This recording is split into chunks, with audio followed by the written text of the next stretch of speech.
டிவிகேக்கும் டிஎம்கேக்கும் தான் போட்டின்னு ஒரு விஷயத்த தொடர்ந்து சொல்லும்போது கூட ஏடிஎம்கேல இருந்து ஒரு கவுண்டர் கூட கொடுக்காத ஒரு சூழல் தான் இருந்தது. இவர் கவுண்டர்னு நினைச்சிட்டு உட்கார்ந்து இருக்கிறாரு. அப்புறம் எங்க போய் கவுண்டர் கொடுக்கறது?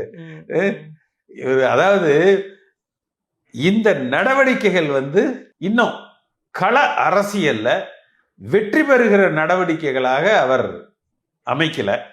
அதான் சொல்றது அந்த நேரேட்டிவ் பாலிடிக்ஸ், களத்தை கட்டமைக்கணும்.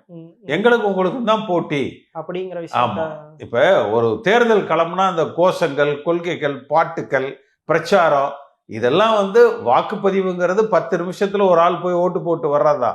அந்த மனதை தயார்படுத்தணும். யாருக்கு நம்ம ஓட்டு போடணும், அதை விட யாருக்கு போடக்கூடாது, யார் முதலமைச்சரா வரணும், யார் முதலமைச்சராக வரக்கூடாது, போட்டியில யார் யார் இருக்கிறார்கள், அடுத்து அந்த முக்கியமான விஷயங்கள் கருத்தில் கொள்ள வேண்டியது என்ன வாக்களிப்பதற்கு முன், இது மாதிரியான அந்த ஒரு களத்தை தயார் பண்ற பணி அதிமுக இதுவரை நடக்கல. இப்ப நீங்க பிரச்சாரத்தை கூட பாருங்களேன், எவ்வளவு பேர் போவாங்க திமுக, அதிமுகல நிறைய.